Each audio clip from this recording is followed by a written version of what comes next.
The letter arrived on cheap yellow paper, sealed with the gold mark of the coalition. Ambassador Lin Wei held it with shaking hands. 60 years of human effort had been answered with 2 short lines. Earth's application was denied. Earth would remain a protected primitive world. Lin Wei set the paper down on his desk in Geneva and stared out the window at the morning traffic below. People were drinking coffee at outdoor tables. Children were walking to school. None of them knew that the sky was about to fall. 3 hours later, the first Dralin warship dropped out of jump space above the Pacific Ocean. Then another. Then 40 more. The fleet hung in low orbit like dark teeth. Warlord Kelvar of the Dralin Imperium stood on the bridge of his flagship and looked down at the blue planet with cold amusement. He had been given a simple order by the Coalition Council. Make an example of Earth. Show every other young species what happens when they ask for too much. Kelvar tapped the command panel with one clawed finger. Begin the lesson. 12 cities. Pick the brightest ones. The orbital strikes lasted 4 minutes. Geneva went first. Lin Wei never heard the impact that killed him. He was still holding the letter when the building above him turned into white light. Tokyo followed, then Lagos, then Mumbai, then Sao Paulo, then 8 more. The strikes were not random. The coalition wanted humans to watch their own cultural centers die. They wanted the survivors to feel small. Across the world, billions watched in frozen horror as their screens showed the mushroom clouds rising. Then the screens went dark. Every coalition signal flooded human networks at once. Warlord Kelvar's face appeared on every device, every billboard, every phone. His voice was calm and tired, as if he were teaching a slow child. People of Earth, your leaders asked for what they had not earned. This is the price of pride. Surrender all weapons, all military bases, and all space assets within 7 days. If you do, the rest of your cities will live. If you do not, we will return and finish what we started. The coalition has spoken. The signal cut out. Across the dying continents, people screamed and prayed and ran. Coalition observer ships moved into position to record humanity's response. They expected panic. They expected begging. They expected a broken species to send tearful messages of surrender within hours. Instead, Earth went silent. No transmissions left the planet. No leaders gave speeches. No military responded. Within 12 hours of the attack, every human communication channel that the coalition had been monitoring for 60 years simply stopped. The observer ships waited. 1 day passed, then 2, then a week. The silence was so complete that coalition scientists began to wonder if humanity had killed itself out of shame. They were wrong about that. They were wrong about almost everything. On the dark side of Earth's moon, deep inside a crater that no telescope had ever properly mapped, Captain Daniel Reyes pressed his forehead against the cold metal wall of an observation deck. His hands were shaking.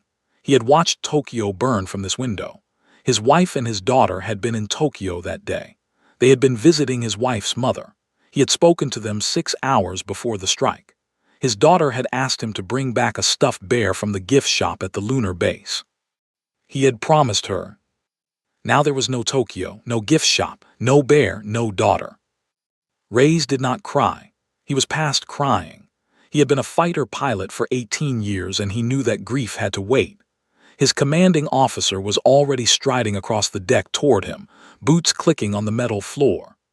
Admiral Hannah Pierce was 62 years old, gray-haired and small, and she walked like a woman who had been preparing for this exact day for half her life. She stopped beside Reyes and looked out at the dead surface of the moon. How many? Reyes asked. His voice was flat. 12 cities, roughly 400 million dead in the initial strikes, another 200 million wounded. The coalition gave us 7 days to surrender. They have already started celebrating on their colonies. Reyes closed his eyes, and the project, ready, has been ready for 3 years.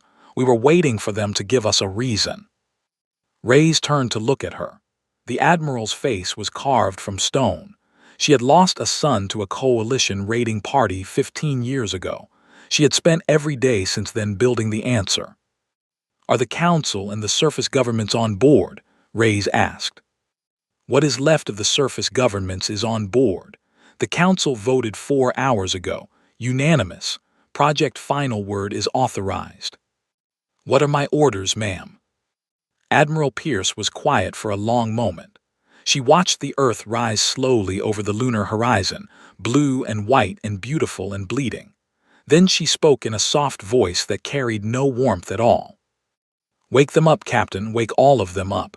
Every sleeper cell, every hidden fleet, every weapon we built in the dark. The galaxy thinks we are children. We are going to teach them what we really are. Reyes nodded once. He turned and walked toward the command center. Behind him, the Earth burned. Above him, somewhere in the darkness, 60 years of secret work waited to be unleashed. The Coalition had given humanity 7 days to surrender. Humanity would not need 7 days. Humanity had been ready for 60 years. The silence had only just begun. Snow fell on a small farmhouse in northern Finland, covering the wooden roof and the empty driveway. Inside, an old man named Alexei was packing a single suitcase. He had lived in this house for 30 years. He had raised 2 daughters here. He had buried his wife in the small cemetery down the road. Now he was leaving without looking back. A coded message had arrived on his old radio 3 nights ago. 6 words in a language no Coalition translator could read. Alexei had memorized those words 40 years ago in a training camp deep in the Ural Mountains. He had hoped he would never hear them. He closed the suitcase, put on his coat, and walked out into the snow. He did not lock the door. He would not be coming back. Across the planet, thousands of people just like Alexei were doing the same thing. Teachers in Argentina, fishermen in Vietnam, office workers in Cairo, truck drivers in Texas. They were not ordinary people. They had only pretended to be ordinary people. For 4 decades, humanity had quietly built a hidden network of trained operatives, scientists, and pilots, scattered across every nation and even across some Coalition worlds. They had lived simple lives. They had paid taxes. They had attended birthday parties. They had waited. Now they were waking up. In the Coalition capital of Tessera, far across the galaxy, Speaker Alan stood before a council chamber filled with 17 alien delegates. He was an old member of the Brel species, with pale blue skin and 3 thin arms. He had spent his career studying young races. He had also spent his career being ignored by everyone in this room. Today he was trying one last time. 6 months have passed, Alan said. His voice was tired. Earth has not surrendered. Earth has not sent a single signal. Their planet sits dark. Their fleets have vanished from our scopes. This is not the behavior of a defeated species. This is the behavior of a species that is hiding something. The Drailan ambassador laughed. He was a large gray creature with armor plates across his face. Hiding what, Speaker? A second moon, a magic sword. They are primates. They are crying in their caves. We crushed them in 1 afternoon. Several delegates chuckled. Alan did not smile. He pulled out a small data slate and placed it on the central table. I have been collecting reports. 12 of my long-term observers on Coalition worlds have gone missing in the last 60 days. Not killed, vanished. Their families gone with them. Bank accounts emptied. Homes sold quietly. These were humans embedded as merchants and traders. We allowed them to live among us because we thought they were harmless. The chamber fell quiet. The Drailan ambassador frowned. You are saying they had spies among us. I am saying they had something among us, and whatever it was, they have called it home. The room exploded into argument. Some delegates demanded immediate strikes against Earth. Others wanted investigations. Alan watched them shout at each other and felt a cold weight settle in his chest. They were not listening. They never listened. 200 million kilometers from Earth, hidden inside a hollowed-out asteroid that no Coalition sensor had ever detected, Dr. Owen Hartley stood in a vast cavern of polished steel. The cavern was a shipyard. It held 47 warships, each one different from anything the Coalition had ever built. Hartley was a thin man with gray hair and tired eyes. He had been working on this project since he was 26 years old. He was now 68. Today, finally, he was finished. Admiral Pierce walked beside him along a metal walkway high above the floor. Below them, Work crews were running final checks on the fleet. Welding sparks lit up the dark cavern like small stars. "How long until they are space-ready?" Pierce asked. "All 47 are ready now," Hartley said. "We finished the last engine calibration this morning. We also have 112 smaller strike vessels at the other 3 hidden yards. And the drones. We have 40,000 drones." Pierce raised an eyebrow. 40,000. Each one can think faster than any pilot in the galaxy. We let them share decisions across the swarm. They learn from each other in real time. The Coalition has never seen anything like them, because nothing like them has ever existed before. Pierce was quiet for a long moment. She watched a young pilot walk across the floor below, helmet under her arm.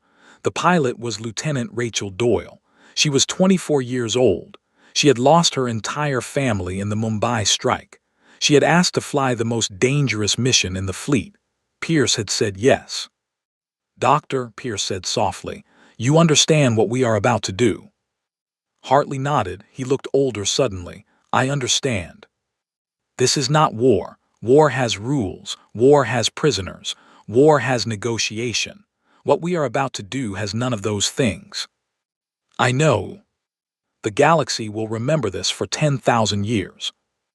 "I know that too. I have made peace with it. The Coalition burned 12 of our cities to make a point. We are going to make a point in return. After we are done, no species in this galaxy will ever consider attacking a human world again." Pierce nodded once.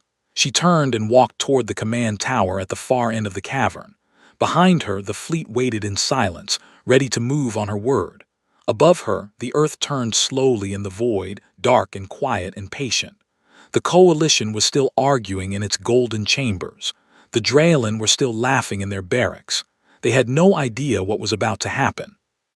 The storm had finished gathering. The wind was about to start. A young Draylen shipyard worker named Hesh was eating a bowl of warm grain stew when the sky above Vesca Prime split open. He was sitting on a bench outside the orbital dock, watching the twin moons rise over the polished towers of his home colony. He had been daydreaming about asking his neighbor's daughter to a winter dance. He never finished the thought. The shipyard's master alarm screamed across the colony at the exact moment that 47 human warships dropped out of jump space, less than 2,000 kilometers above his head. Hesh dropped his stew. He stared up at the sky in pure confusion. The Coalition had told everyone that Earth was finished. The newscasts had been celebrating for 6 months. There were no human fleets. There could not be human fleets. And yet there they were, black and silent against the bright stars, falling toward the shipyard like a swarm of patient knives. Captain Daniel Reyes sat in the command chair of the lead vessel, the Sentinel. His face was calm. His hands were steady. He had spent 6 months training for this exact moment. Around him, the bridge crew worked in disciplined silence. No one cheered. No one shouted. They moved like surgeons preparing a body for the knife. "Range to target," Reyes asked. 1,800 kilometers and closing, sir." Coalition response. 3 picket ships scrambling. Main defense fleet is at the far side of the planet. They will need at least 11 minutes to come around. "They will not have 11 minutes, Reyes said. Launch the swarm." The Sentinel and its sister ships opened their underside hatches. 40,000 drones poured out into space like a black river. Each drone was the size of a small car. Each one was armed with a single high-velocity slug and a short-range cutting beam. They did not need orders from human pilots. They shared one collective mind across the swarm, deciding targets in milliseconds, redirecting around obstacles faster than any Coalition gunner could track. The Draylen called their enemies one at a time. Humans had decided to bring the whole hive. The picket ships fired their main guns at the swarm. The drones simply moved. They flowed around the energy beams like water around stones, never breaking formation, never slowing down. Then they reached the picket ships, and the picket ships came apart in 3 seconds each. Not exploded, came apart. The drones cut through their hulls in clean, precise lines, slicing reactors and bridges and crew quarters with cold efficiency. There were no boarding parties. There were no warnings. There was only the cutting. On the planet below, Hesh watched the picket ships die and started to run. He did not know where he was running to. There was nowhere safe on Vesca Prime. In the Coalition capital, Speaker Alan was woken by an aide who was shaking too badly to speak clearly. By the time Alan reached the council chamber, the holographic display in the center of the room was already showing the attack. The Draylen ambassador stood frozen in front of it, his armored face slack with disbelief. The image showed the Vesca Prime shipyards being dismantled in real time. Human warships were now firing their main weapons, and the main weapons were unlike anything the Coalition had ever recorded. The first human warship fired a relativistic projectile, a simple lump of dense metal accelerated to a fraction of light speed. No energy signature, no targeting beam. The Coalition's shield systems had been built over thousands of years to deflect plasma, lasers, and antimatter strikes. They had no defense against a rock moving so fast that it punched through the shipyard's main station and came out the other side, leaving a perfect circular hole through 3 kilometers of armored steel. The shipyard exploded. 46 Draylen warships under construction were vaporized along with it. The second human warship fired a beam weapon, but the beam was not light. It was something else, something that ignored the energy shields entirely, passing through them as if they were not there. The beam hit a Draylen defense platform, and the platform simply stopped existing. There was no debris. There was no flash. The platform was there, and then it was not. The third human warship did not fire at all.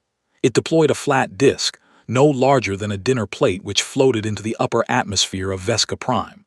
The disk began to hum. Across the planet, every Draylen military communications system went dead. Every targeting computer froze. Every command network collapsed. The colony's defenders were suddenly blind, deaf, and alone. Warlord Kelvar was on his personal flagship in the next star system, attending a victory feast in honor of his triumph over Earth. He was eating roasted meat from a golden plate when the news reached him. He laughed so hard that he choked on his food. He told his officers it was a human tantrum. He ordered his fleet to remain at the feast and continue celebrating. He said the boys could clean up the mess in the morning. 23 minutes later, the door to his dining hall blew off its hinges. A human strike team, only 6 soldiers, walked in through the smoke. They had boarded his flagship through a stealth pod that had been hiding inside an asteroid belt for 3 weeks. They moved without speaking. Kelvar reached for his sidearm. He did not reach it in time. The lead human soldier stood over Kelvar's body and spoke a single sentence into her wrist communicator. "The warlord is down, burn the rest." By dawn the next day, 3 Draylen colony worlds had gone silent. Not conquered, silent. The Coalition had been searching its star maps for any sign of resistance. What it found instead was emptiness where its colonies used to be. The galaxy began to understand, for the first time, that the silence from Earth had not been surrender. It had been preparation. Rain fell on the marble steps of the Coalition Council building for the first time in 200 years. The weather grid had failed at midnight and no one could restart it.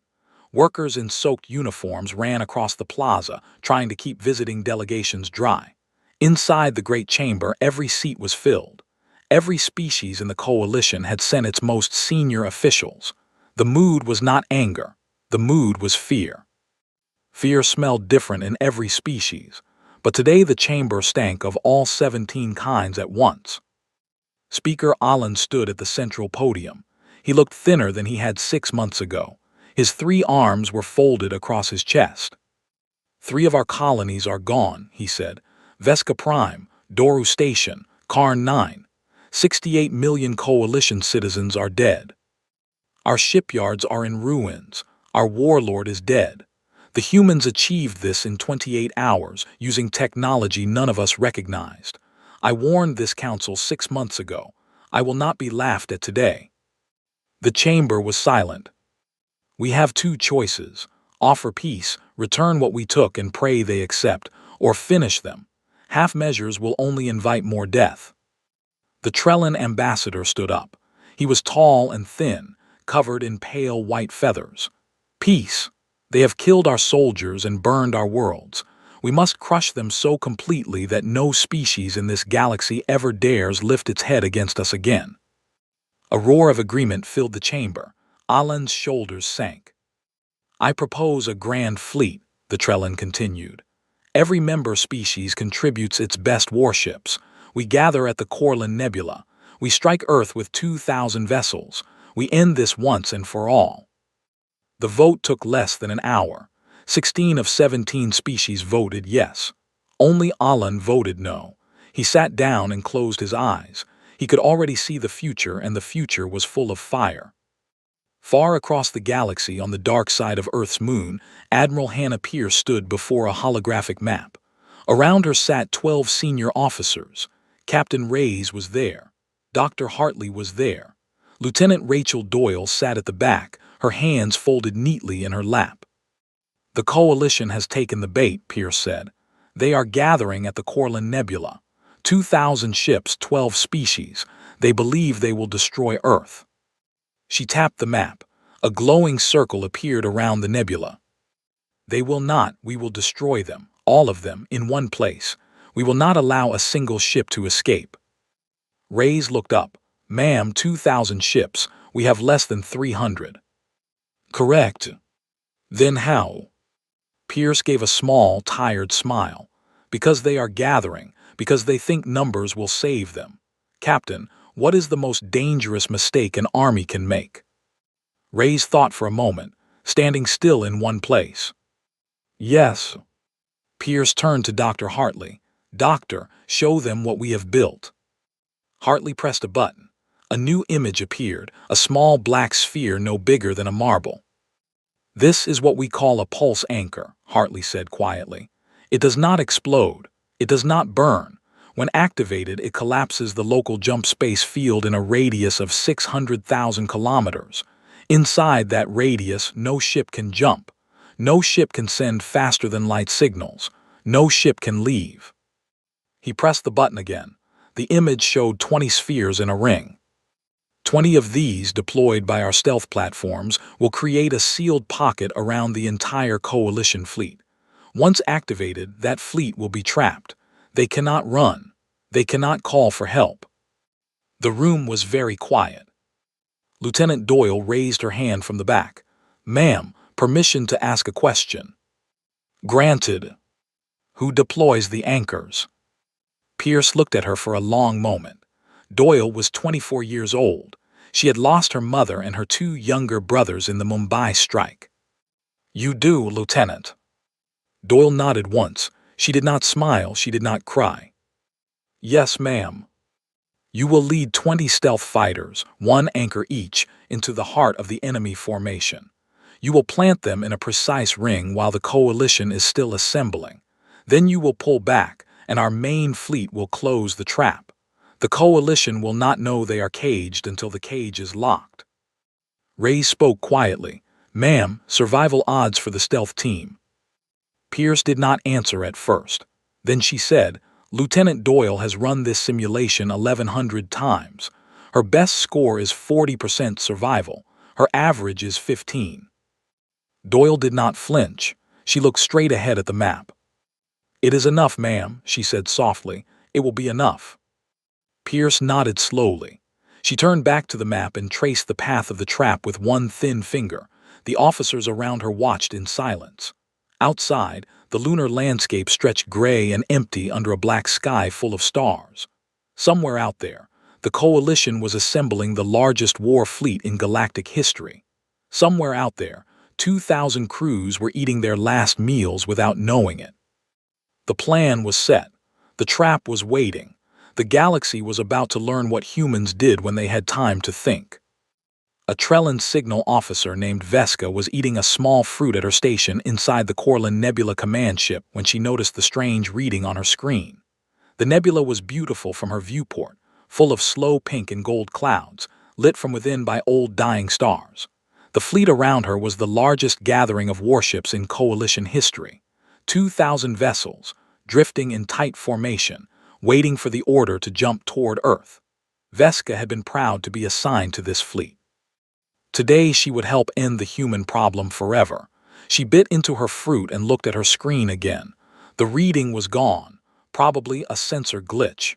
She made a note of it and went back to her snack. She would be dead in less than 90 minutes. Lieutenant Rachel Doyle held her breath as her stealth fighter slid through the nebula's outer cloud layer. Her ship was painted with a coating that absorbed every kind of scanning beam the Coalition used. She was flying with engines at minimum thrust, drifting more than flying. Around her, 19 other stealth fighters did the same. Each pilot carried one black sphere in the cargo bay. Doyle spoke into her helmet microphone, her voice barely above a whisper. Marker positions confirmed. Beginning deployment in 3, 2, 1, release. 20 stealth fighters released their anchors at the same moment. The small black spheres drifted outward into space, finding their preset positions on autopilot. None activated yet. They simply waited, scattered around the Coalition fleet in a wide, invisible ring. Anchors are placed, pulling back. The stealth fighters reversed thrust and began their long, quiet retreat. The Coalition noticed nothing. Vesca finished her fruit. The Trellin admiral on the flagship's bridge gave the order for final jump preparations. 40,000 kilometers away, hidden behind a dense gas cloud, Captain Daniel Reyes watched from the bridge of the Sentinel. Around him, the human fleet floated in silence. 293 warships. They were outnumbered 7-1. They were also exactly where they wanted to be. Reyes touched his earpiece. Doyle, status. Anchors placed, sir. Returning to formation. Well done, Lieutenant. Get clear. Reyes turned to his weapons officer. Activate the anchors on my mark. The officer nodded, finger hovering above the panel. Reyes stared at the holographic display. The Coalition fleet glowed in red, 2,000 small triangles packed close together. He felt no joy. He felt nothing at all. Mark. The weapons officer pressed the button. The 20 anchors activated as one. A vast, invisible sphere of collapsed jump space wrapped itself around the entire Coalition fleet. Inside the sphere, every communication signal died. Every navigation system went blind. Every jump engine shut down automatically. On the Coalition flagship, the Trellin admiral stood up from his command chair. His feathers were ruffled. The screens around him were full of red warnings. What is happening? Why can we not jump? A young officer ran up to him. Sir, we are trapped. Something has collapsed jump space around us. We cannot escape. We cannot call for help. The admiral turned slowly to look out his viewport. There, emerging from behind the nebula's gas clouds, came the human fleet. 300 dark ships in a tight wedge formation. They were not running. They were coming straight in. The Battle of Corlin Nebula began 9 seconds later. The human fleet did not waste time. The first wave of relativistic projectiles tore through the Coalition formation like a hailstorm through wet paper. Whole rows of warships were punched apart before their gunners could target the source. The drone swarms came next, 40,000 of them, pouring into the formation from every angle at once. The Coalition's gunners had been trained to fight ship-to-ship duels. They had no doctrine for fighting a thinking cloud. Inside the formation, Doyle's stealth squadron had not pulled back to safety. They had pulled into the heart of the enemy. While the main human fleet pressed the outer ring, Doyle led her fighters straight at the Trellin flagship. She did not carry weapons large enough to destroy it. She carried something better, a small device that Dr. Hartley had built, a device that would take control of the flagship's targeting computers and turn them against the ships around it. Doyle landed her fighter on the flagship's outer hull. She blew through the maintenance hatch with a single charge. She ran through corridors as Trellin crew members fled past her in panic. They did not even try to stop her. They were too busy trying to survive. She reached the targeting core in 4 minutes. She placed Hartley's device against the main console. She activated it. She ran.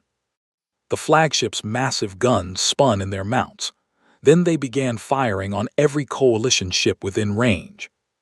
By the time Doyle's fighter cleared the hull, the Coalition formation was tearing itself apart from within. Trellin ships shot Drellin ships. Drellin ships shot Brel ships. Confusion became panic. Panic became slaughter. Captain Reyes watched the chaos unfold from the Sentinel. His face was still calm. He keyed his fleet-wide communicator and spoke the order that would be remembered for 10,000 years. No survivors, no messages, let them wonder. 9 hours later, the Corlin Nebula was empty of Coalition ships. 2,000 vessels were gone. Not a single one had escaped to tell the tale. The galaxy was waiting for news. The news never came. A farmer on a Brel colony world stopped his plow at the edge of his field and looked up at the sky. He had been working since sunrise. His back hurt. His hands were dirty. He was thinking about the bread his wife would have ready for him when he came home. Then a light flashed across the sky, brighter than the morning sun, and a voice spoke from every speaker on the planet at once. The voice spoke in his language, calm and clear, as if it had always known how to find him. Earth is not a member of your coalition. Earth is not your equal. Earth is your warning. The farmer dropped his plow. He sat down in the dirt. Every coalition world received the same message that morning. Every species heard it in their own tongue. Before the message played, the broadcast showed something else. It showed Warlord Kelvar's final moments, captured by a human helmet camera, the Warlord reaching for his weapon, the Warlord falling, the Warlord dying in his own dining hall, surrounded by spilled food and broken plates. The Coalition had spent 6 months celebrating that Warlord as a hero. Now they watched him die on every screen, in every home, on every world. The reaction across the galaxy was not anger. It was fear of a kind that civilizations rarely felt. The Coalition had lost a grand fleet of 2,000 warships without receiving a single distress call. 3 colony worlds had gone dark in a single night. Their warlord had been killed inside his own flagship, and humanity had not even bothered to issue demands. Within a week, the Coalition began to fall apart. The Draylan Imperium collapsed first. Its colonies refused orders from a capital that no longer had a fleet to enforce them. Local governors declared independence. The Trellan species recalled every ambassador and sealed its borders. The Brel Council voted to dissolve itself. One by one, the 17 species of the Coalition pulled back into their own systems. They stopped talking to each other. They stopped trading. They were too afraid that any signal might attract human attention. The galaxy went silent. Not silent like Earth had been silent, that careful waiting silence. This was the silence of a child who had learned not to make noise in the dark. Speaker Alan was the only Coalition official who refused to hide. 2 months after Corlin Nebula, he boarded a small unarmed ship and flew alone to Earth. He carried no weapons. He carried no demands. He only carried a single question. He landed on a quiet airfield in what had once been southern France. Admiral Hannah Pierce was waiting for him on the runway, her gray hair stirred by the cool spring wind. She did not salute him. She did not threaten him. She simply walked up to his ship and waited. Alan came down the ramp slowly, his 3 arms held out to show that they were empty. He bowed his head. "I have come to ask one thing," he said softly. "What does humanity want? Whatever it is, we will give it. Worlds, resources, technology, anything. Just please tell us." Admiral Pierce looked at him for a long moment. Behind her, the sun was setting over the green French hills. Birds were singing in the trees. The world smelled of rain and grass and earth that was slowly healing. "Speaker," she said quietly, "we do not want anything from you. We never did. We tried for 60 years to join your coalition because we thought we needed friends out there. We learned what your friendship was worth on the day you burned our cities. Now we want only one thing." "What thing?" "To be left alone." Alan stared at her, his 3 eyes blinked slowly. "That is all." "That is all. You will not come here, you will not contact us. You will not send ships near our system. We will not come to you. We will not contact you. We will not send ships near your systems. The galaxy is large. We can share it without sharing space. That is the offer. There will not be another." Alan thought about it for a long time. Then he bowed again, deeper this time. "It is agreed," he said. He climbed back into his ship and flew away. He never returned. No coalition representative ever set foot on Earth again. No human ship was ever seen in coalition space after that day. The two civilizations passed each other in silence for the next 1,000 years, like two strangers in a dark hallway who had decided, mutually, never to look at each other directly. On a quiet hillside outside what had once been Tokyo, Captain Daniel Reyes knelt in the soft brown earth. He was holding a small sapling in his hands. Its leaves were pale green and trembling in the breeze. His daughter had loved trees. She had pressed flat leaves into the pages of her school books. She had asked him, on their last call, if they could plant a cherry tree in the backyard when she came home from her trip. Reyes dug a hole with his bare hands. He placed the sapling carefully in the soil. He covered the roots gently. He stayed there on his knees for a long time, his head bowed, his eyes closed. The wind moved through the new grass. The sun was warm on his shoulders. Lieutenant Rachel Doyle stood on the hillside above him, watching the stars come out over the Pacific. The sky was clean. No signals, no fleets, no chatter, just stars and quiet and the slow turning of the world. The galaxy had gone silent. Humanity at last had been heard.